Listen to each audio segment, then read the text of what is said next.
Hi, what is up, everyone? Welcome back again to another episode of Coin Sessions with Jolo. And this is a podcast where we play around random words and coin them into a deeper, sensible meaning.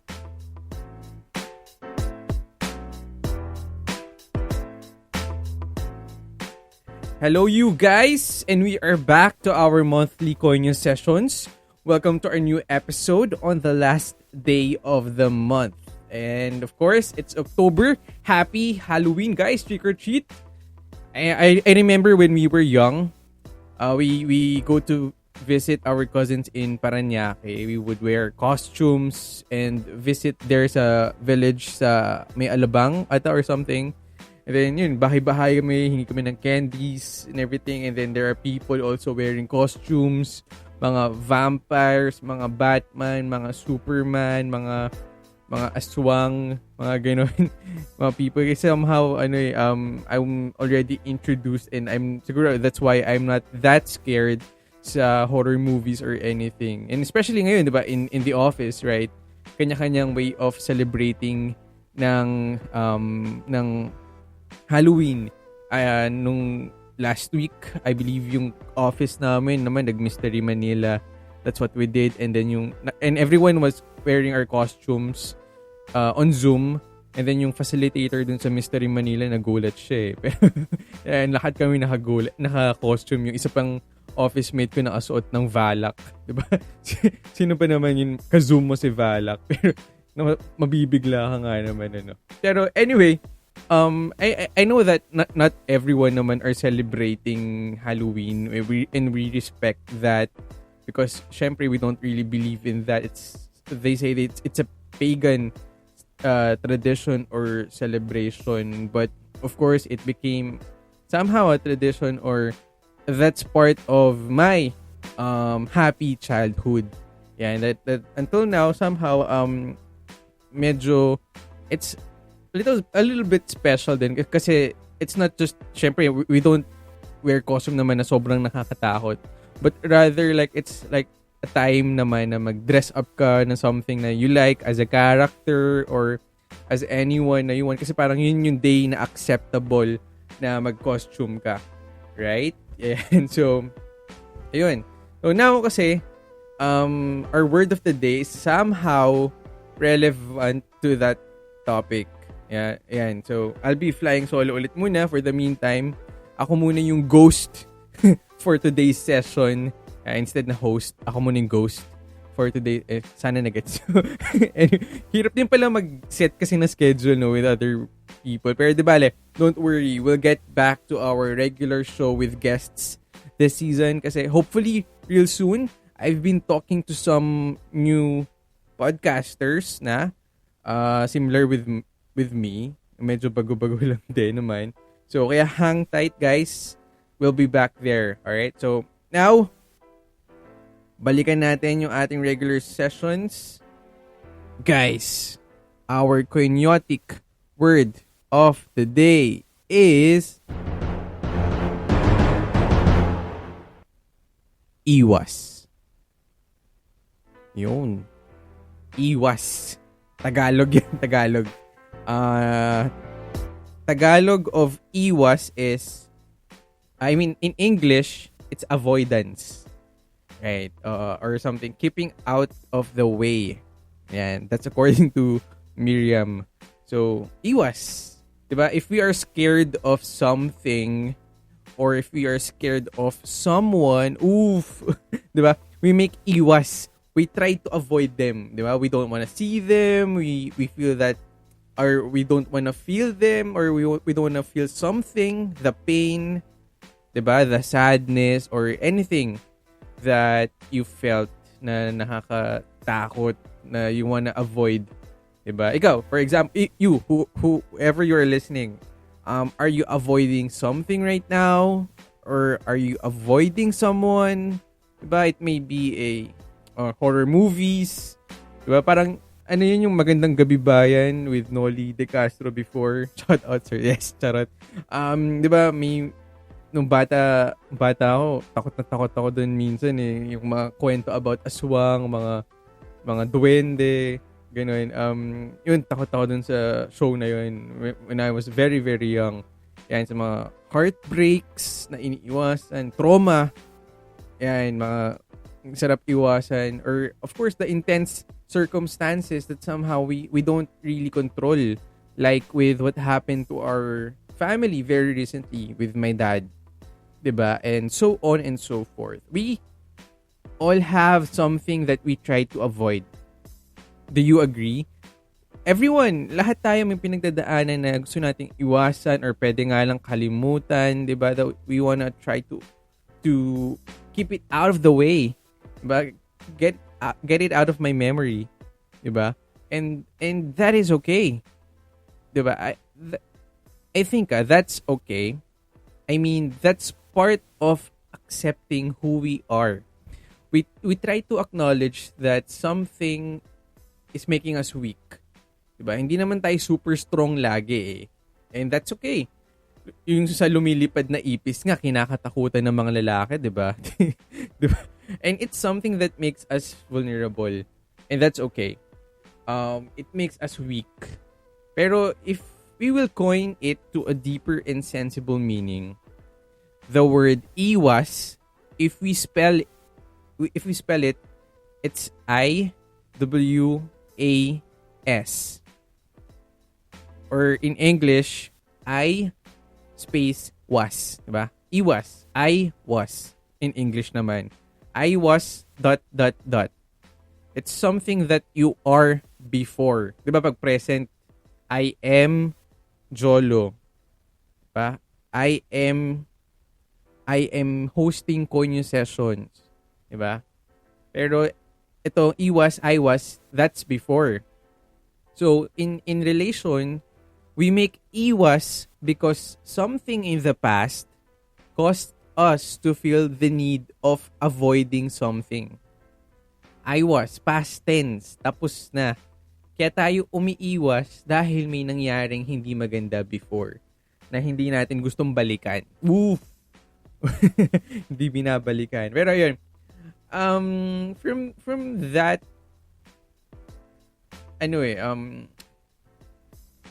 ang pick up ko from there, instead na iwasan natin, let's try to iwash away. Iwash away natin that fear and trust. Diba? I remember when I was young, like mga 10, 12 years old, I used to sleep in my room kasi hiwalay na kami ng mga kapatid ko kasi ako lang naman yung lalaki. So hiwalay yung room ko sa girls. And syempre as a kid, I imagine a lot of things. Talagang a lot of mga ideas or anything or any stuff na I would see sa TV. And yeah, yung nabanggit ko nga kanina, diba sa Magandang Gabi Bayan, sometimes I imagine them whenever I close my eyes. I get scared. And I feel like something is watching me and all, diba? So, ang tendency, ending ko at the end of the night, of the day, I sleep in my parents' room. Until medyo naging habit siya. And then eventually my mom told me talaga, kinusap niya ako na, ba't ka ba nandito, George? Tatakot ka or everything? Sabi ko, yes, tatakot ako. Na-imagine ako. May nakita ako before na nakaluhod sa kama ko. True story, by the way. Yun. Until my mom made me memorize some of the Bible verses. Yeah, and binigyan niya ako ng malit na book noon and then binigyan niya ng mini assignment na sabi niya, memorize mo to ha, tatanungin kita.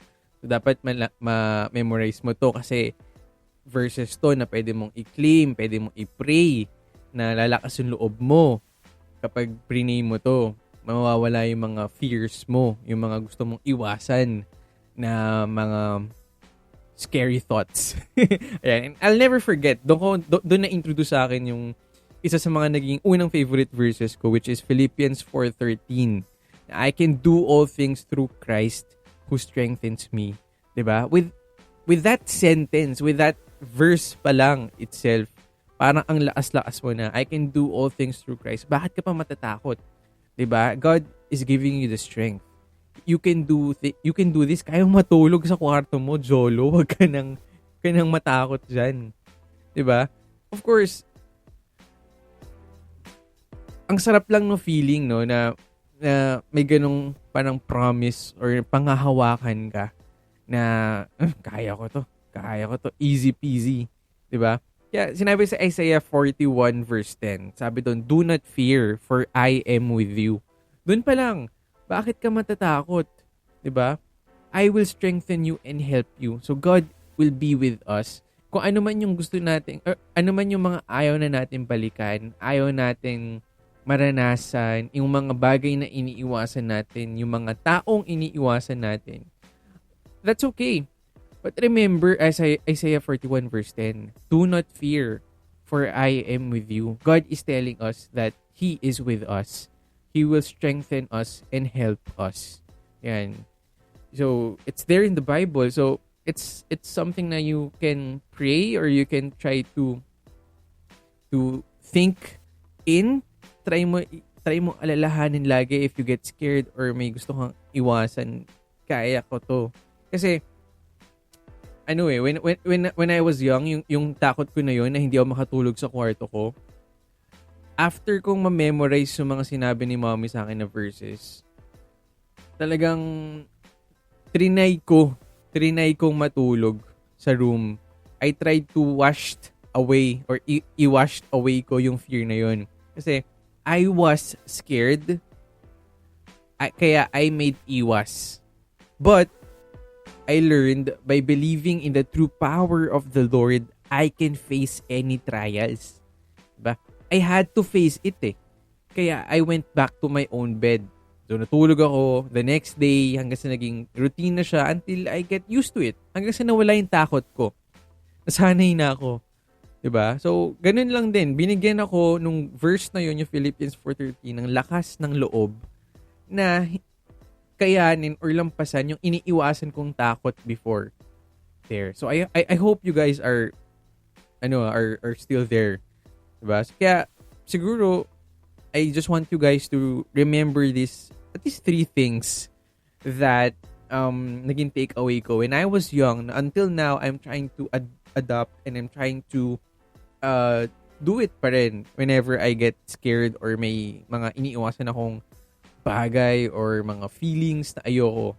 Diba? I just remember na, una, it's okay na makaranas ng ganun. But, you need to take small steps. You need to take small steps towards it. Kasi, it's not gonna be one day na you'll feel better, na yung iniiwasan mo, then, feeling mo okay na yun. Hindi eh.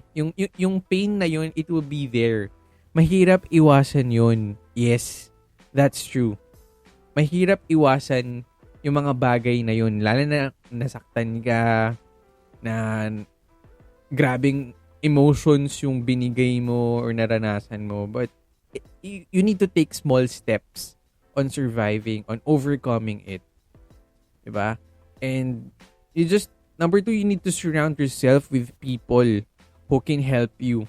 Like, aside from experts, of course, the professionals, lalo na if hindi mo talaga kaya on your own on overcoming something na bothered ka na sa iniiwasan mong feelings or something, aside from experts, you can also try to talk to people who had the same experience or the same thing. I know that people have different experiences, but somehow you can try to learn from how they were able to achieve or how they were able to overcome the things that they are avoiding. Diba? One way or another, may mapupulot ka din from their experiences. Even though it's not exactly what you're feeling. But definitely, I think it's nice pa rin na you were able to share your problem, yung iniiwasan mo, and nakapakinig ka din ng advice from other people somehow. And of course, lastly, you need to face it talaga. Kahit anong iwas ang gawin mo, andyan at andyan yan. I remember, I don't know who told me, but the more na iniiwasan mo, mas naiisip mo. Diba?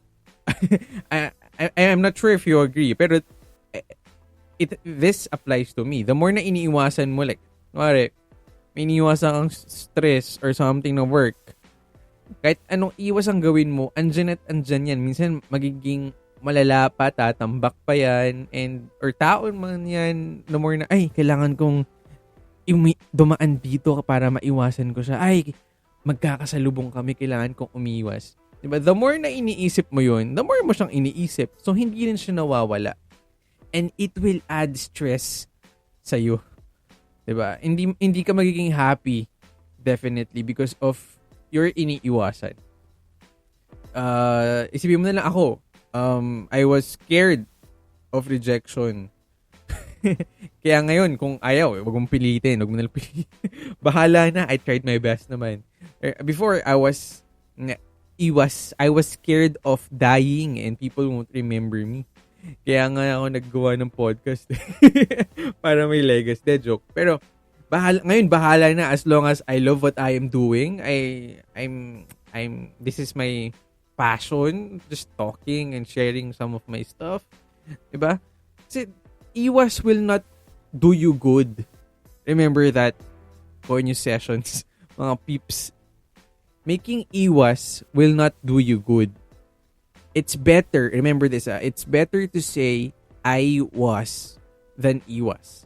So just say, I was like that, and now, here I am. Kalimutan mo na yung past na yun. I know it's hard, pero it's part ng moving on, diba? I was like that. That was me. I was afraid of. I was like that.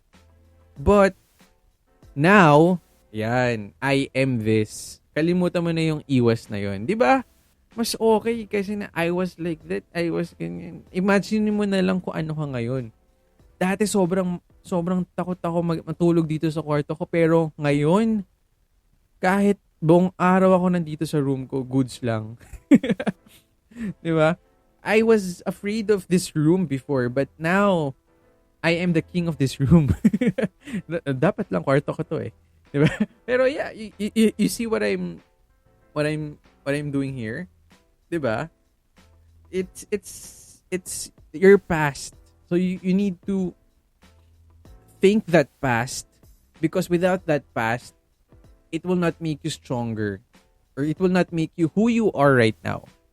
Yeah. Kalimutan mo na yun and just move forward. Diba? Kaya,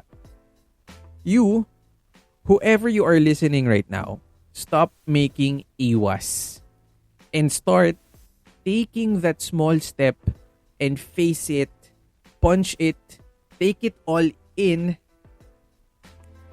Your problems will be there, my friends. You can't really try to avoid them all the freaking time. That's why God said it in Isaiah 41 verse 10, di ba? Do not fear. I am with you. So, wag kang matakot dyan sa iniiwasan mo. Step by step. And remember that He is with you. Alright? So, stop making iwas. And think your IWAS. And wash them all away. Alright, so my dear Konyo peeps, let's go and move forward. Take that small steps. And let's avoid and stop avoiding. And yeah, yun lang. I guess that will wrap our Konyo sessions for today. Alright, so thank you guys for joining me. And don't forget to share and let your friends know about Konyo sessions. Right? And if you are listening right now, don't forget to tag me on your social media accounts. And once again, this is Konyo Sessions with Jolo, and I will talk to you soon. Stay safe and continue to live your life to the fullest. Bye, guys.